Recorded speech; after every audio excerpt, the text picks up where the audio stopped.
Estamos nas vésperas aqui do Hellblade 2 e a Microsoft lançou um vídeo aqui de 20 minutos falando aqui do Senua's Psychosis Feature. Então, tipo, vai ser um videozinho aqui sobre essa psicose aqui da Senua. Então parece ser um vídeo bem interessante da gente ver. Vamos fazer esse react aqui com vocês. Então bora lá, galera. Tá com a legenda em português traduzida automaticamente, tá? Vamos ver aqui então.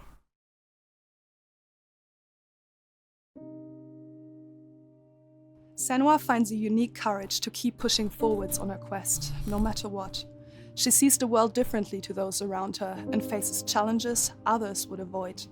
When driven so strongly by one powerful purpose, she will do anything to rid the world of the darkness. This is her life's mission, and she will not stop until she fulfills her quest. My name is Eddie, and I have lived with psychosis for most of my life. To me, psychosis means living in a different reality. Reality that isn't shared with other people. Often living with psychosis is dark and miserable. While experiencing psychosis, I've got to hear the voice of God, the opposite, seen and spoken with angels, and been to hell itself. Recovery college and peer support really did turn my life around. I thought I would never get better, and yet here I am. Ele deve ter fazer uma baita pesquisa, né, mano, pra fazer como é o desenvolvimento da personagem, né? The things that Senua experiences in Hellblade are very similar to some of my own experiences. She lives in a reality that other people might find hard to understand. She sees significance in symbols, in meeting people, in all sorts of things that are going on around her. Senua is experiencing an altered state of reality which would be very hard to understand without having experienced it yourself or playing Hellblade. Lost soul who fought through hell to find us. You were lost. Not anymore. Are you ready for what you will find here? It's difficult saying that it's an illness, that it's not real. Of course, to me, it is. And of course, to Senua, it is. And that's what's driving her to do these amazing feats of courage. É, na cabeça da pessoa é real, né, mano? Overcome pain and exhaustion. To do what she knows she must. Everything I've seen, everything I've done has led me to this place. We've come so far, not far enough. Say it. You are ready. Tell them. In Senua's saga Hellblade 2, we tell the second part of the story of Senua, a Celtic warrior who, like Eddie, has experiences of psychosis, seeing the world in a unique way and existing in a reality unshared by others. At a surface level, this manifests for Senua in seeing things that others don't, hearing things that others don't, and having unique beliefs about the world. My name's Paul Fletcher. I'm a psychiatrist and a professor of neuroscience at the University of Cambridge, and I've been working with the Ninja Theory team on Hellblade and other projects for several years now. I am a clinical doctor, but have also added research and teaching to my role. And in all three areas, I'm especially interested in the human brain and how it strives to make sense of the world, which is complex and changing all the time. The lake. Paisagem, ela. You can see the reflection. Senua, like many people, experiences psychosis. Now, psychosis is not a diagnosis, although it is associated with a number of medical and psychiatric conditions. But ultimately, it's a loose description of a shift in one's experience of reality. What are you doing? Creeps of the dead. There's something here. They are not. I need to find out what it is. They are. A person with psychosis might experience changes in their perceptions and their beliefs. For example, they might see or hear things that other people can't. And they might come to believe things that are quite uncharacteristic for them. For example, they might feel that somebody, perhaps somebody even very close to them, is intent on trying to harm them. Now, it's very important to remember that this is not just a vague feeling or an imagination. To the person, it feels like their reality, just as everything around me feels like my reality to me. I, like many people, feel that in order to even begin to understand psychosis, we have to start with thinking about how the brain works in general, how it makes sense of the world around it. And when we do that, we're repeatedly confronted with evidence that actually it doesn't just rely on the evidence of our senses, but it actually relies on what it already knows, on its predictions, its anticipations, and its expectations. Your voices. Now that might seem like a defect. After all, why would we want to rely on what we already know rather than what the world is telling us? But if we did act simply as passive receivers, we would be completely swamped. We'd be like a newborn infant trying to make sense of the colours and shapes without any way of having a framework to try and understand those colours and shapes. Our senses are bombarded with information from the world that's rapid, it's intensive, Ainda mais hoje. it is noisy, ambiguous, unreliable. And if we were to try and make sense of that without imposing patterns and expectations, then it would be like trying to assemble a multi-dimensional jigsaw without knowing what the picture was on the box. Go towards it. Many of us think that the brain ultimately is an organ that makes predictions. It craves patterns and associations in order to make sense of the world. And without that, we are confronted with a feeling of uncertainty, of anxiety, of distress, even of fear. They're calling. Something is drawing near. Where do these predictions come from? Many of them are actually embedded in the structure of our brain, probably wired there by evolution. Many of them come from our earliest experiences as babies, trying to make sense of this new world that we're born into. Many come from our early childhood experiences, from what we learn from others and how we interact with others, from our parents, our teachers, our friends. Que na época era muito bonito. Mas dá pra ver como é que evoluiu.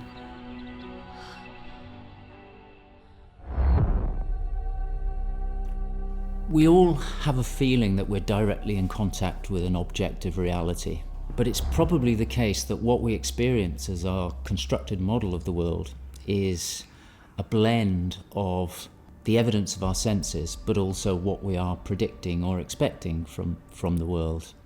So this blend exists in a very fine and delicate balance, and the weighting of that balance probably varies a great deal across different individuals. O mesmo lugar pode ter significados diferentes para duas pessoas. Is what pessoas. determines how we experience and interpret and act upon the world.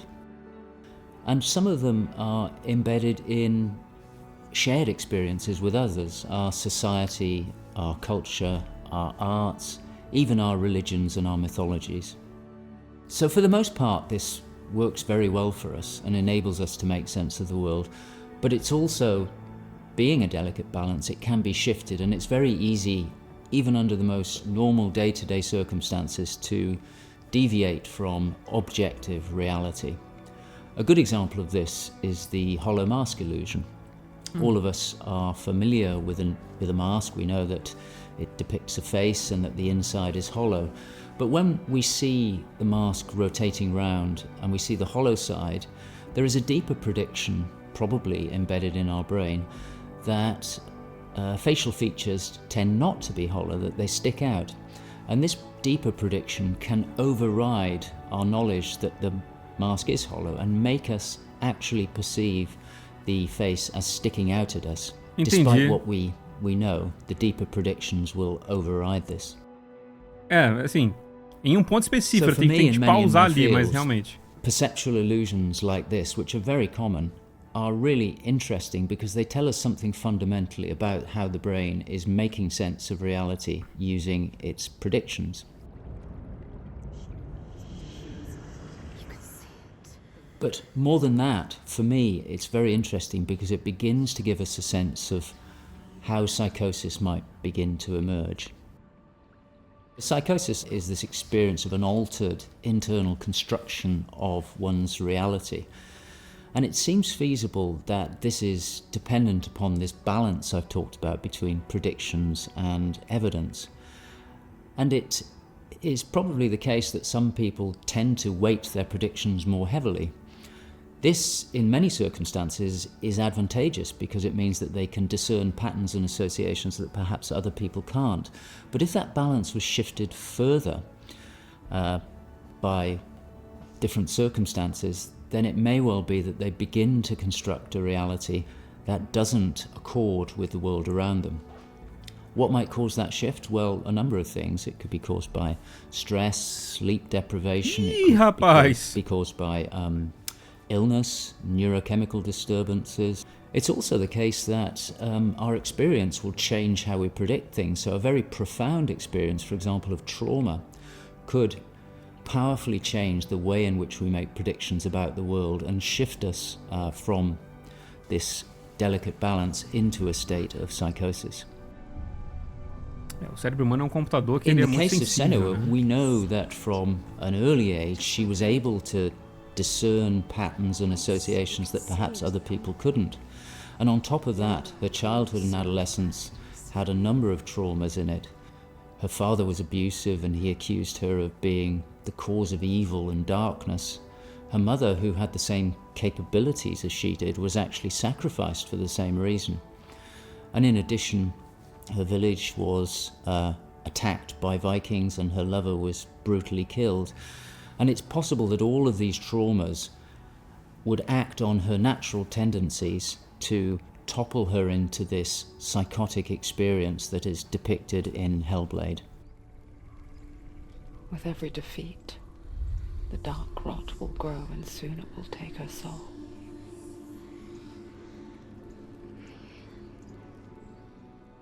In Hellblade: Senua's Sacrifice, we find Senua discovering and understanding her experiences. They're relatively new to her, and the pain and torment feels at its most acute. Having travelled to a new place, with a mind full of her trauma and Druth's stories of the Vikings, she embarks on a journey of coming to terms with what has happened in her life.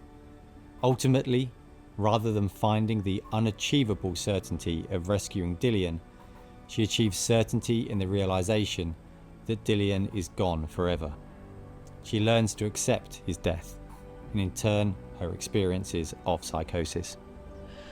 Even in darkness, Spoiler aí, né, do primeiro jogo, pra quem não jogou, mas... never leaves us. It is always there, waiting to In Senua's Saga, we find Senua at a different place on her physical and mental journey.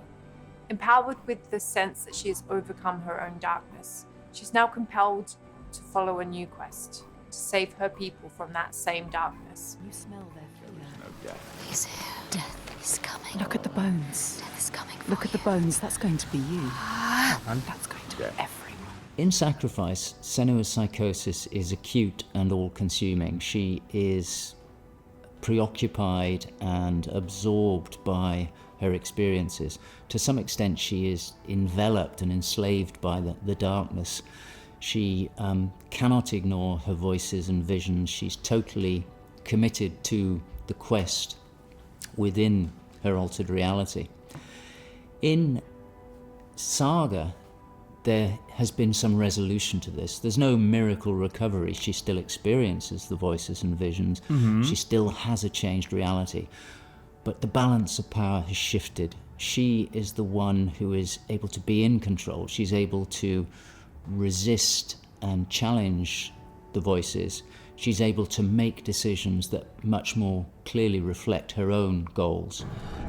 Senua, Would you give your life for these outsiders? In my darkest hour, it was an outsider who saved me.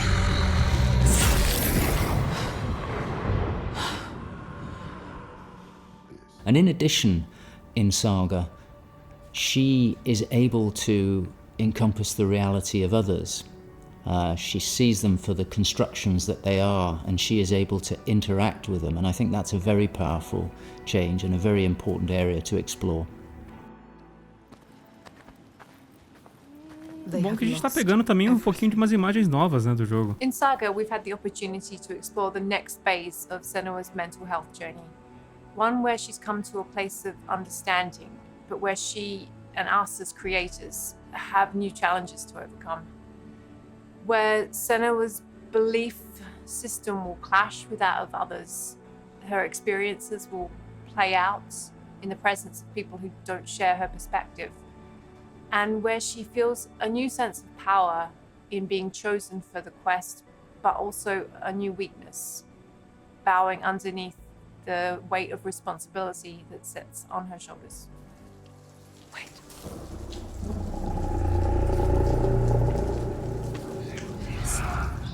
In Saga, we have once again utilized binaural audio to bring Senua's voices to life.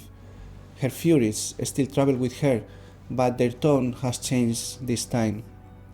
She continues to be haunted by her father, and she starts to feel the audible presence of Icelandic myth infecting her mind.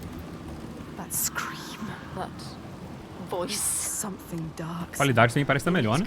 É óbvio, né? Passaram anos. Mas o áudio tá bem feito.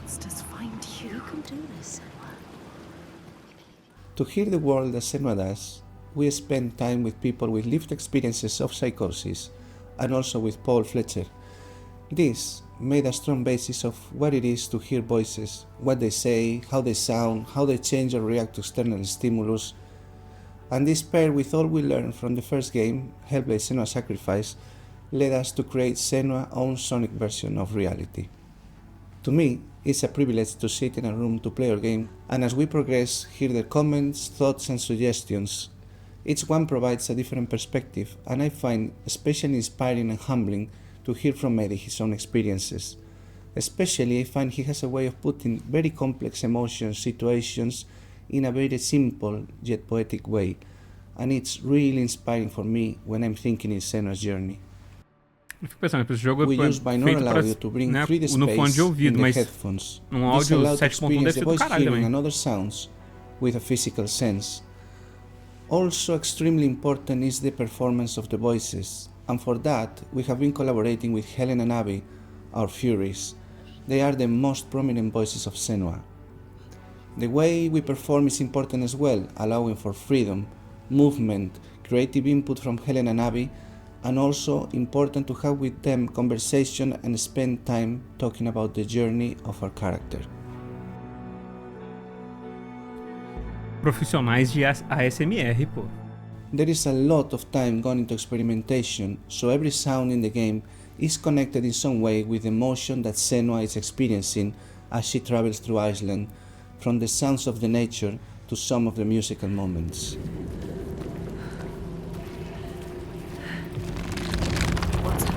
A sign. Beyond of its uniqueness or not, I find that for me, something extremely important is to create a connection beyond the game. So in understanding Senua's own reality and going on a journey with her, I hope our players will understand better how people experience reality different, and in doing so, I feel, we break those walls that keep us distant and lonely. My brothers used to come here to practice fighting. Sneak out. Follow them. For Saga, in order to bring Senua's experiences of hallucinations to life, it was very important for us to listen to people's real lived experiences. It was then a case of thinking about how Senua's world and reality might look when faced with these types of examples.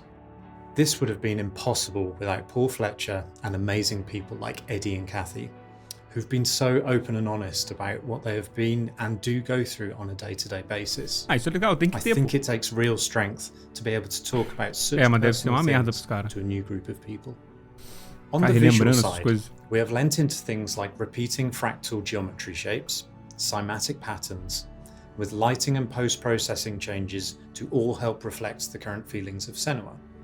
And hopefully, when combined with the audio and gameplay, the player will get a sense of what we are aiming to achieve. Just like before. No, this cannot happen again. You couldn't do anything. We have to stop it happening. Face it. You need to face it. Focus. You need to look at it. In Sacrifice, we saw a story of Senua's suffering at the hands of her experiences. In Saga, we're telling a more nuanced story of the next step on her journey. One where she has found a greater balance, but where her experiences are just as strong. Where rather than being a victim to her experiences of psychosis, she is driven by them on a path that only she sees. Bringing sin with you. The gods cannot be killed. One thing that I find very exciting in Saga is that there's an attempt to explore something that is really neglected in my field, which is the experience of a dual reality that some people have. People who have had Senua's types of experience have spoken to me about this feeling that they have their own reality, but they also recognize the reality that others experience, and it can be very confusing, it can be disorientating. And it's exciting to me that the game contains an explicit attempt to portray this experience of dual realities, and I think it'll be very interesting to see how people respond to that. It's amazing what has been done and what's been portrayed. I think it's really difficult to turn words into what other people might be seeing, but I think I'm always blown away by what Ninja Theory come up with for their games, and I'm really stunned at the quality of, you know, the things that she sees and the sounds of the voices that she has. I think they're pretty realistic. She's getting closer. Yes, she can feel it. I hope that the game will help people who maybe don't understand psychosis or don't know very much about it to start with. I think by experiencing some of what they will do in the game, I think it brings to life a little bit of what it's like to have psychosis, and I think hopefully people will learn from it. Now I'm working as a peer support worker, and what that means is that I, in my case, in the job that I have in my role, it means that I go to see my people, to see my peers. We talk about how things have been, the way that Hellblade has captured the experience of psychosis is nothing like I've ever seen before in terms of its realism, in terms of its fairness to people like me.